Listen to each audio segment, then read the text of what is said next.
Selamat malam, selamat datang di Misteri Sempit.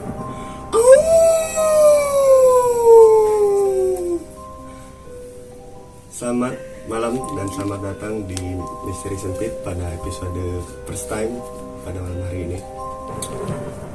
Pada malam hari ini kita kedatangan seorang narasumber ataupun tamu yang akan menceritakan kisah horor beliau yang berdasarkan kisah nyata. Dan sebelum kita masuk ke dalam videonya, disclaimer dulu untuk teman-teman semua. Ini video kita yang kedua. Syuting kita yang kedua dikarenakan yang video pertama itu korup. Videonya tiba-tiba tidak bisa dibuka dan filenya itu rusak. Entah itu kenapa, kita pun dan tim tidak tahu. Ya, tidak berlama-lama, kita akan langsung saja mendengarkan cerita dari narasumber kita pada malam hari ini. Sebelum itu, mohon untuk ditekan tombol subscribe-nya dan dinyalakan tombol notifikasinya agar menerima update dari video terbaru kami. Mungkin sebelum masuk ke ceritanya, kita perkenalkan dulu narasumber kita pada malam hari ini. Selamat datang. Oke, selamat datang. Bisa diperkenalkan siapa namanya? Ya, selamat malam dan selamat pagi. Kenalkan, nama saya Anto. Biasa dipanggil siapa nih Bang Anto? Kalau biasa panggilan sehari-hari di kampung sawah Akri. Akri. Akri. Siap Bang Akri ya. Sehat Bang, sehat. Alhamdulillah baik. Tadi perjalanan ke sini gimana Bang? Lancar? Sedikit macet. Sedikit macet. Tadi juga perkiraan cuaca mendung ya, sedikit gerimis juga Iya. teman-teman di daerah Bogor. Dan Bang Anto pada malam hari ini akan menceritakan kisah horor Bang ya? Iya. Ini berdasarkan kisah pribadi, betul Bang Anto? Betul. Betul. Oke. Mungkin tanpa berlama-lama lagi, misteri sempit dimulai. Silakan Bang Anto diceritakan kisah. Oke. Awal cerita itu saya pas pulang dari rumah pacar ya. Dari rumah ngapel itu cerita. Ngapel. Pas dari rumah pacar itu pukul 11 malam, hujan, agak gerimis. Nah, di situ kebetulan juga kan kalau dulu kan belum ada yang punya kendaraan ya, roda 2 gitu, motor, biasa jalan kaki. Kalau boleh tahu nih Bang, daerah rumah pacar Abang itu dulu di daerah mana? Itu di daerah Kampung Sawah itu kan namanya Kampung Sawah. Kampung Sawah. Nah, Kampung Sawah itu kan di situ kan banyak sawah-sawah, jadi ininya Kampung Sawah namanya. Karena identik banyak sawah ya? Banyak sawah. Nah, dari situ terus jalan, banyak pohon pisang kan di situ ya. Tahu sendiri lah Bang ya. Kalau banyak pohon pisang gitu kan. Pas di situ kita jalan, pas di tengah-tengah itu ada sosok. Sosok apa tuh? Sosok pocong. Itu secara spontan ya. Secara spontannya apa? Karena kita kan lagi jalan, itu kan di atasnya itu kan, di atas yang namanya persawahan itu kan banyak ada tangga-tangga gitu kan. Di atas terbang terus langsung ke muka depan saya. Itu kira-kira jaraknya berapa meter tuh Bang? Dari Abang berdiri sama sosok tersebut? Kurang lebih dari 1 meter. 1 meter? Jaraknya 1 meter dari wajah saya tuh. Berarti deket banget ya? Deket banget itu. Buset. Kan mau lari gimana kan? Kalau ada di depan saya sendiri gitu, kayak lari di tempat aja Bang, mau lari gimana kan? Ketakutan kan gitu. Pas gitu, pas saya mau nengok, kata orang tua kan kalau misalkan lihat sosok kayak gitu jangan sampai nengok ke belakang. Udah aja kita jalan-jalan aja lurus. Jadi Gitu. kayak cuek aja gitu ya? Nah, kayak cuek aja gitu. Di situ tuh pas di depan itu, tapi nggak nengok sama sekali. Udah dia mah lurus aja, ngacok gitu. Oh jadi dia ibaratnya kayak yang hadang aja gitu di Nah depan? gitu ya. Pas kebetulan juga di situ ada pohon kelapa. Pohon kelapa kan ngilang-ngilangnya di situ. Oh. Di situ ngilang-ngilangnya. Jadi sekitar tahun berapa itu Bang kejadian? Itu tahun 2002. Saya kan pacaran dari 2002 nih. Oke, 2002 berarti. Nah, 2002. Ini kejadian sekitar 20 tahun yang lalu. Nah, 2002. Dan di saat itu juga kendaraan belum terlalu ramai. Belum terlalu ramai. Memang sepi itu, Bang. Belum sepi ya? Memang sepi, jalannya juga belum ada tembok-tembok sama sekali. Oh, jadi masih kayak jalan batu-batunya gitu Masih ya. batu-batu gitu. Lumayan serem juga ya. Iya, soalnya kan orang-orang bilang juga di situ banyak yang bilang suka nemuin sosok. Jadi emang ibaratnya warga-warga sekitar juga sering melihat atau mendengar cerita bahwa di situ juga sering ada terjadi penampakan. Iya, benar. Oke. Dan itu pun kejadian jam 11 malam. Jam 11 malam. Hujan itu, hujan. Hujan rincik juga ya. Nah, hujan. Waduh. Dan itu sendiri. Sendiri itu. Biasa saya sendiri itu. Waduh, Biasanya. Bang Antoni keren banget ya. Dulu juga kan awal-awalnya belum pernah dengar gitu kan cerita dari warga dari situ kan, suka nemuin sosok atau apa gitu kan. Nah itu saya ngalamin sendiri, Bang, ngalamin sendiri saya di situ. Oh, jadi Bang Antoni ngalamin dulu baru dengar cerita nih. Nah, gitu. Jadi ibaratnya di prank dulu Nah, ya. kayak di prank gitu. Oh. Kayak di prank gitu. Nah, setelah kejadian itu apa lagi, Bang?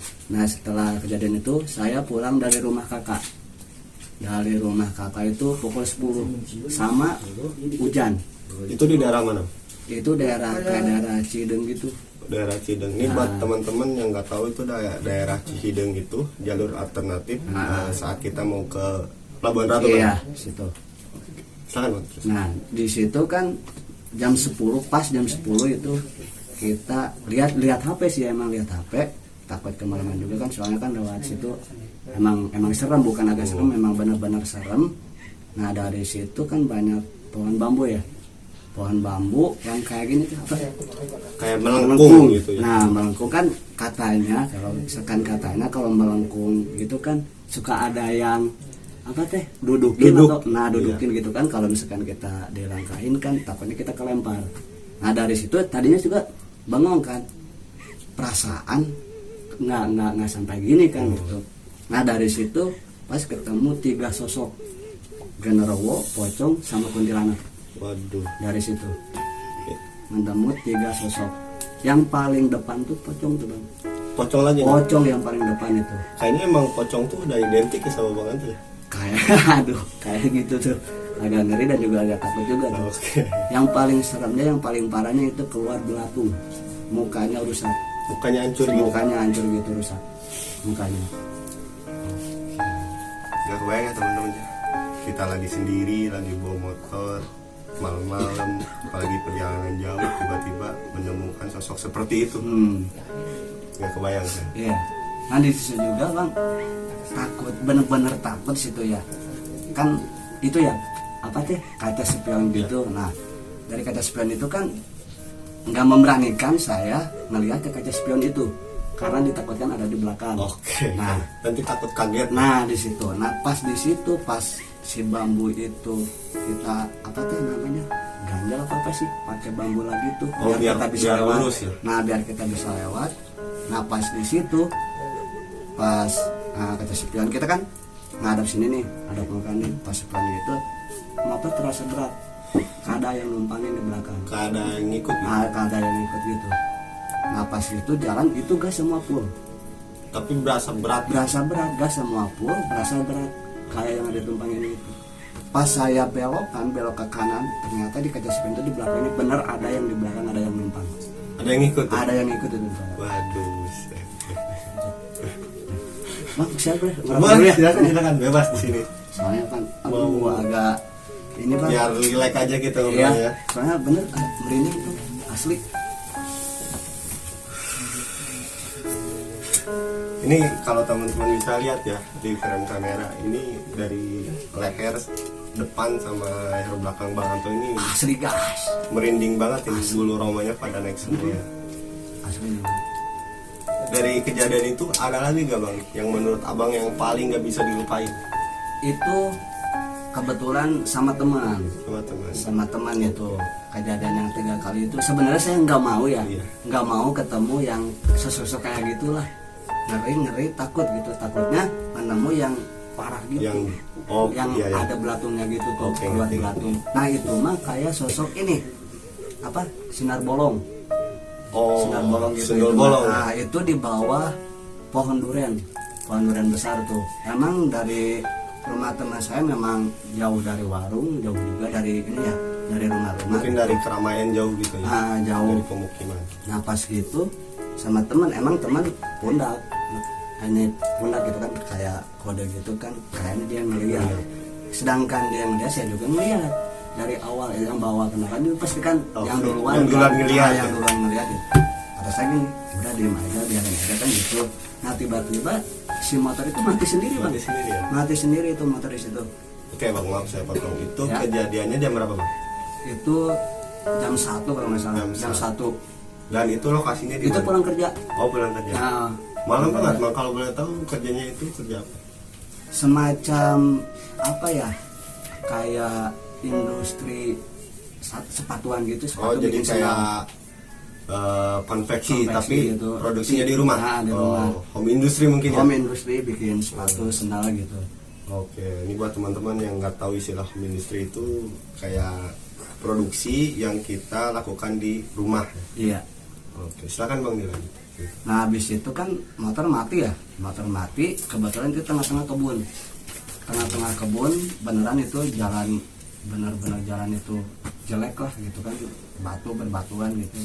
Pas itu turun berdua, udah di situ mau nyari bengkel di mana kan, tengah-tengah sawah gitu. Lagi pula jam Kebun, 1 malam ya. jam 1 malam. Nah akhirnya kita jalan sambil dorong motor itu berdua. Pas itu ada, aduh kalau saya ngomongin masalah pohon pisang benar-benar dah, soalnya yang mau jalan-jalan juga saya nggak mau gitu. Kalau misalkan jalan ke rumah siapa kayak nggak mau lah lihat Ya, pohon pisang. Nah, Oh. soalnya saya agak gimana gitu ya. Karena trauma kejadian sebelumnya ya. Nah dari awal yang paling parah tuh dari awal gitu. Nah dari situ kan, dari pohon pisang itu kita jalan berdua, di situ kayak sinar bolong gitu, sinar bolong sama genderuwo yang saya lihat. Itu sosok sundul bolong sama genderuwonya jaraknya sama abang tuh kira-kira berapa meter? Kurang lebih ada 3 meteran kan, itu nyalain ya, motor kan nyalain, soalnya kan jalan gelap terus dinyalain, motor tetap tuh sama sekali itu benar-benar jelas melihat si sosok itu yang awal itu ini apa teh, Punggungnya bolong itu. punggungnya bolong itu, tapi menghadap sana bang. Jadi dia membelakangi abang. Soalnya kan kita jalannya ke arah sana, searah gitu, searah yang sama sosok itu, ke arah situ. Nah di saat itu yang abang sama teman abang lakukan tuh apa? Mau lari di mana kan bang ya? Mau lari ke kampung-kampung, ke warga-warga, masih jauh. Itu kan banyak perkebunan gitu. Mau motor mau ditinggal gimana? Sedangkan motor teman saya bang. Iya. Iya. Bahkan kalau mau disusulin juga takutnya ntar ada maling, ya kan? Iya. Takutnya diambil gitu kan. Ya udah kita lari aja, kita jalan. Nah yang paling parah itu kayak si genderuwo itu mau narik tangan. Kayak mau Iya sih, nangkap si gitu ya? tangan gitu nih, si tangan tuh mau narik itu pas ngelewat si genderuwo itu. oh. Kalau yang sosok ini mah sinar bolong itu biasa aja. Jadi dia diem aja gitu ya? Kukunya juga agak panjang gini aja udah diem. Cuma darah doang sama itu belatung, Oh. sama belatung itu. Jadi lumayan juga ya, creepypasta istilahnya kata anak-anak zaman sekarang ya bang. Jadi menyeramkan dan bikin bulu kuduk kita merinding ya. Mungkin ada sedikit pertanyaan dari saya. Dari kejadian Bang Antoni sebelumnya, karena pernah bertemu sosok seperti itu, Ya. atau makhluk seperti itu, pernah nggak sih diikutin sampai ke rumah? Kalau diikutin pernah satu kali, itu benar-benar saya bikin kaget. Itu pengalaman pribadi saya. Oke, Diikutin itu. itu kejadian yang tadi yang disebutin atau kejadian yang beda lagi, yang lain lagi? Itu pas yang bawa temen tuh. Oh, yang bawa temen itu. Yang bawa teman itu. Yang bawa teman itu.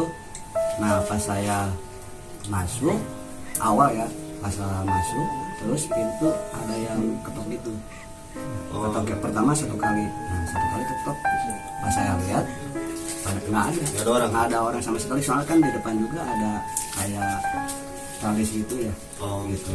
Nah di situ, pas di situ udah saya ganti baju terus mau tidur kan, si lampu dimatiin. Nah, pas dimatiin itu, pas saya gini tiba-tiba ada sosok di dekat lemari. Dekat lemari itu kayak kain terbang gitu, warna putih, tapi benar-benar itu udah apa tuh banyak tanah gitu.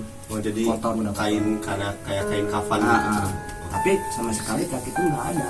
Jadi hanya kain aja. Hanya kain aja. Nah pas itu saya spontan dong, saya lari sampai teriak gitu. Bahkan saya lari langsung ke kamar ibu saya. Nah dari situ, nah habis kejadian itu mau tidur juga, ini pas nih mau tidur, teman telepon katanya ada suara yang apa teh sapu-sapu pakai sapu-sapu. Nah sapu-sapu tengah malam pakai sapu lidi. Nah terus saya nyamperin dong ke teman saya, itu kan posisinya juga nggak jauh ya dari rumah saya. Nah pas saya samperin, saya cek, emang si sapu lidi itu berdiri tegak. Jadi deket orang itu. Diem aja gitu. Diem aja. Nggak ada yang pakai Nah sapunya. iya. Nah pas saya udah samperin kan ya, saya balik lagi ke tempat yang teman-teman saya itu lagi ngopi gitu. Terus saya dengerin, kok aneh ya kan gitu ya, kok aneh gitu. Tadi pas dilihat itu si sapu lidi itu benar-benar berdiri tegap dekat orang itu.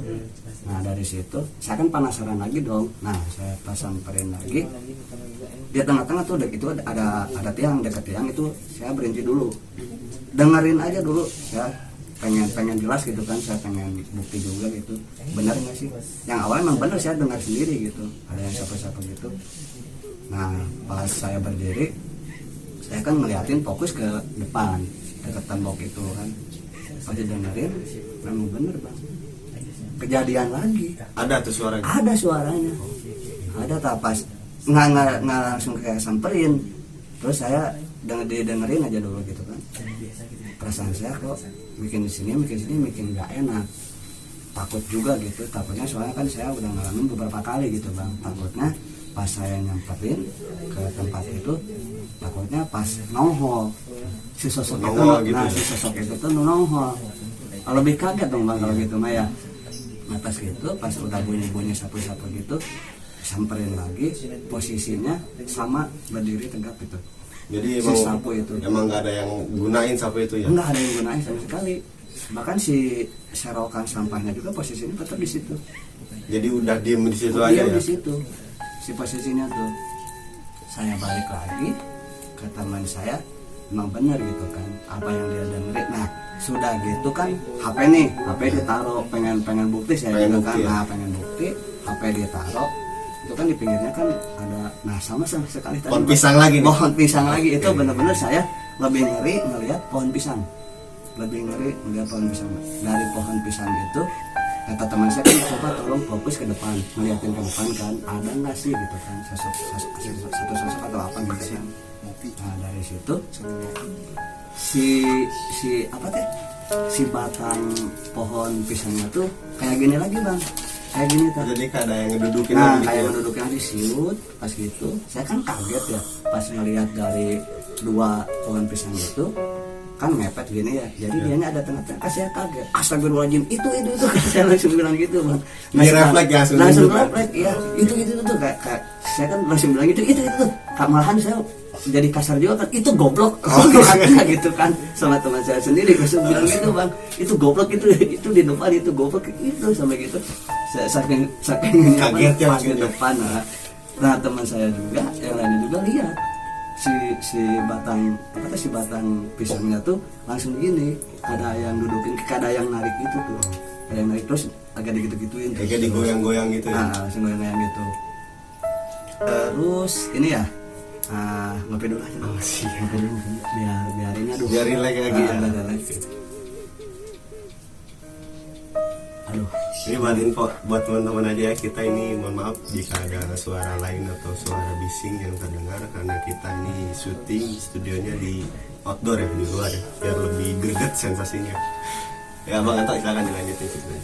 Nah pas gitu udah kita kan semua ngelihat gitu kan, dengar benar-benar udah ngedengar teman-teman saya juga terus ngelihat si batang pisang itu. Nah terus kita balik lagi ke tempat semula di mana teman-teman saya lagi ngobrol gitu kan. Nah dan di situ juga itu sampai jam 3 pagi, dari jam setengah 2 sampai jam 3 pagi nungguin itu aja, soalnya pengen tahu gitu kan tadi yang sapu-sapu itu beneran ada nggak sih gitu kan sosoknya gitu kan. Nah dari situ pas kita balik lagi ke tempat yang semula teman-teman itu, terus didengerin lagi tuh suaranya. Pas kita lihat sosok itu, nah didengerin lagi tuh bener nggak sih gitu kan. Udah situ udah nggak ada lagi Sampai jam 3 itu nggak ada suara lagi sama sekali. Nah nih Bang Anto, dari kejadian-kejadian yang tadi udah disebutin, dari sampai diikutin ya, dan mau tidur itu udah ada sosoknya. Iya. Pernah nggak sih Bang Anto ngalamin epilepsi atau kerasukan?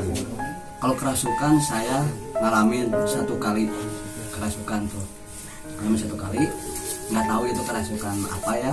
Itu pulang dari rumah teman sih itu jam 11 malam itu ada apa deh, ada itu kan kayak kumbangan air gitu. Nah saya kencing di situ Bang. Oh jadi abang nggak sengaja ataupun kebelet mungkin ya? Gitu. Kebelet. Pas dari rumah pusing, pundak berat, langsung gelap aja Bang mata. Oh jadi langsung tiba-tiba Langsung hilang aja. langsung hilang aja, mata gelap, nggak melihat apa-apa kan sampai gitu-gitu ya. Langsung kayak ada merentak-merentak gitu Bang. Bahkan tangan juga nggak tahu kenapa ya di rumah ya, sampai berdarah-berdarah gitu. Jadi sampai luka gitu. Sampai luka gitu. Katanya sih nggak tahu ya, soalnya kan ibu saya juga kebetulan lagi situ lagi ngumpul gitu kan. Katanya sih kerasukan kayak macan kayak. Soalnya saudara saya juga bilangnya gitu. Jadi pernah nih Bang Anto ya, pernah ngalamin kejadian epilepsi atau kerasukan itu ya. Dan setelah sadar dari kerasukan itu, apa yang Bang Anto rasain di badan? Apa pegal-pegal atau badan masih terasa berat? Atau berat ya, terasa berat ya. Terus terasa sakit aja badan. Oh jadi sakit ya, aja? Kayak dicakar-cakar gitu, tangan kayak bekas kuku gitu di situ. Pas kejadian itu tuh saya nggak sadarkan diri, bangun jam 5 pagi kalau nggak salah, jam 5 pagi. Oh, dari kejadian itu. Jadi kejadian jam 11 dan sadar itu jam 5 pagi. Jam 5 pagi itu. Cukup lama juga ya, sekitar 6 jam ya. Iya. Karena kan sadarnya. Iya, soalnya kan nggak sadar juga. Pas bangun semua pada basah. Malah saya juga nggak pakai baju, cuma pakai sarung. Nggak tahu tuh yang pakai sarung siapa tuh, nggak tahu. Oke, jadi kayak udah telanjang gitu. Telanjang gitu. Oke, nih Bang Anton ya, ada pertanyaan lagi. Menurut Bang Anton ya, apakah hal-hal mistis atau goib itu hanya bisa dilihat oleh orang-orang indigo ataupun orang-orang yang mempunyai kemampuan dari lahir, ataupun bisa kita nih orang-orang umum itu lihat hal-hal seperti itu? Kalau menurut saya bukan cuma indigo doang Bang ya yang suka ngelihat ataupun yang orang-orang ngerti gitu lah. Makan saya sendiri pribadi pernah ngalamin beberapa kali gitu Bang, bahkan sampai di depan muka saya gitu kan. Nah di situ bukan cuma anak kecil doang, kita juga bisa sih sebenarnya kalau misalkan kita berpapasan sama si sosok itu kan apes. Oh iya. Masuknya. Jadi apes. Kayak hari apes gitu. Kita apes, nah dia juga apes gitu kan. Nah yang liciknya gitu, misalkan dia kan kalau siang nggak bakalan kelihatan ya. Ya kalau manusia kan kasih lihat. Iya, yang liciknya di situ. Kita kan mau kencing, dia kan nggak tahu. Saya juga kan nggak tahu bakal dia ada di situ. Iya juga sih ya Bang ya. Kalau pikir ke situnya. Iya. Ada pertanyaan lagi nih Bang Anton nih. Kan sekarang tuh lagi rame-ramenya nih Bang ya. Iya. Sedang viral-viralnya nih. Menurut Bang Anton nih, kalau orang yang mengaku bisa melihat jin ataupun apa gitu secara langsung, secara kasat mata, Iya. tanpa disengaja atau tadi kata Bang Anto bilang apes, itu percaya atau tidak Bang? Kalau menurut saya dibilang percaya gimana ya, soalnya kan itu pakai kamera juga ya, pakai kamera juga gitu kan. Soalnya susah gitu ngejelasinnya bang, susah sih ngejelasinnya, apalagi kalau misalkan nah secara saya ngalamin secara pribadi itu pasti dong itu dari di depan mata saya sendiri gitu kan. Kalau misalkan melihat gitu apalagi nyari gitu kan. Nah saya juga sebenarnya belum tahu pasti itu bang benar apa enggaknya gitu, Real atau fake-nya? nah gitu. Takutnya kan itu tahu sendiri kan kalau media sosial ini bisa diedit ataupun settingan kan. Iya. Oke, jadi menurut Bang Anto 50-50 nih ya, percaya atau tidaknya ya? Iya. Nih Bang Anto, ada urban legend nih, katanya urban legend di daerah kita ya. Ya. Bener nggak sih mitos atau fakta kalau orang yang melakukan pesugihan tuyul itu meminta tumbalnya lewat menyusui kayak balita ataupun anak bayi gitu kan? Yang pesugihan ke tuyul itu, Iya. kalau menurut saya itu fakta. Fakta ya? Fakta itu fakta. Bisa dijelasin nggak ini? Menurut Bang Anto fakta itu karena apa? Mungkin kedesak karena ekonomi mungkin ya, usaha nggak mau capek, nah gitu kan. Jadi jalan simpelnya gitu ngambilnya dari Pesugihan itu. pesugihan itu jadinya. Padahal kan kita kan kalau misalkan hasil kerja sendiri, hasil keringat sendiri, itu kan enak bang, nikmatin juga enak. Lebih berkah juga. Iya lebih berkah. Kalau misalkan kayak gitu mah itu mau cepat banyak uang tapi nggak mau kerja gitu.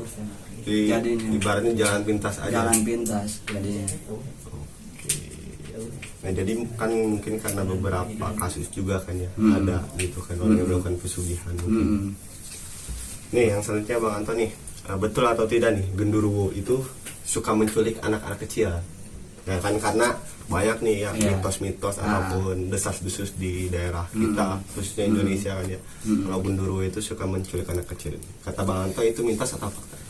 Kalau menurut saya itu fakta ya, fakta.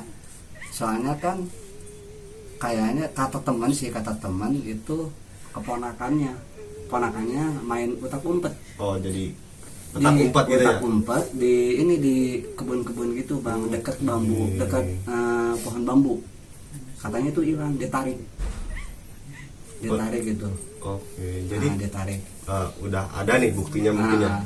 Jadi teman Bang Anto itu punya keponakan dan keponakannya itu hilang saat bermain petak umpet Iya, di dekat pohon bambu. iya dekat pohon bambu.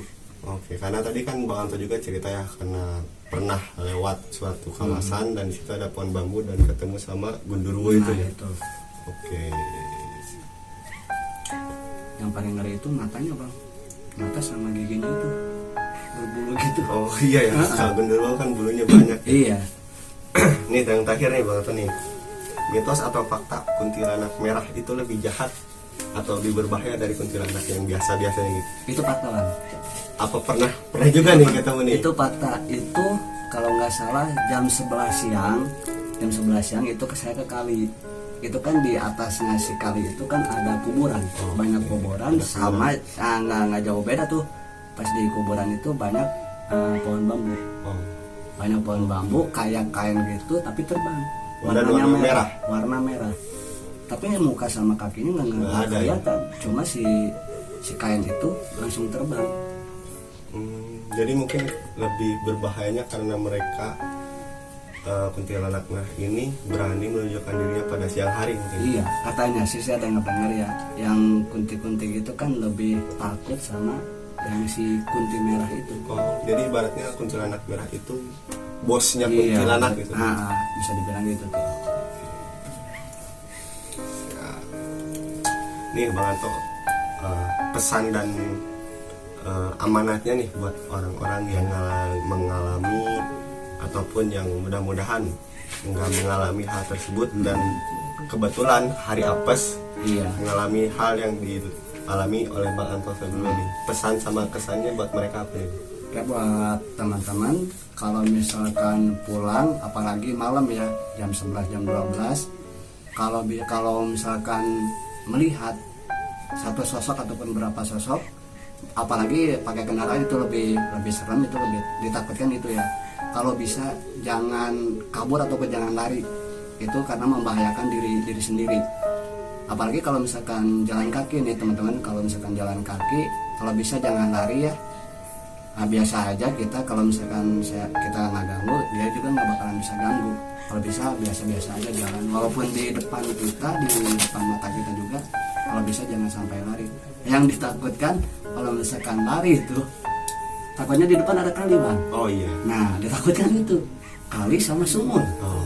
Nah kalau misalkan di jalan-jalan itu kan cuman paling luka ini doang kan, Iya. yang luka. Apalagi kalau misalkan yang paling takutnya itu ada kali itu, langsung nyamper. Kalau bisa, pesan saya buat teman-teman, kalau nemuin sosok berapa sosok pun jangan lari, biasa-biasa aja kita jalan, walaupun di dekat kita, di depan mata kita, udah kita biasa aja. Itu aja sih pesan-pesan dari saya. Oh, oke. Jadi intinya jangan panik ya. Jangan panik, baca doa, dan yang terpenting cuek aja. Nah itu. Cuek aja. Oke nih Bang Anto, terima kasih banyak nih udah datang ke Misteri Sempit ya. Udah menceritakan ceritanya, udah menceritakan juga pengalamannya, dan memberikan pengajarannya mungkin ya.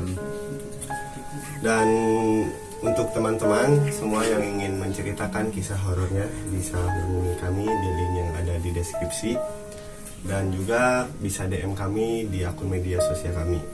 Dan untuk Bang Anto, sekali lagi terima kasih atas kehadirannya. Semoga sehat selalu dan pulang dari sini semoga selamat dan tidak diketemukan lagi dengan mereka ya. Oke, siap banget. Ya, mungkin dari kami mungkin itu saja yang dapat diceritakan dari Bang Antong dan dari saya. Pesan dari saya, mereka itu ada dan mereka itu nyata, tapi kita tidak bisa melihat mereka. Kita hidup di alam yang sama, di dunia yang sama, tapi di dimensi yang berbeda. Asal jangan saling ganggu dan saling mengusik, hidup ini akan tentram dan aman. Mungkin cerita pada malam hari ini di Misteri Sempit hanya itu, dan semoga di kesempatan yang lainnya kita dapat bertemu di video yang berikutnya. Saya Farhan dan Misteri Sempit pamit.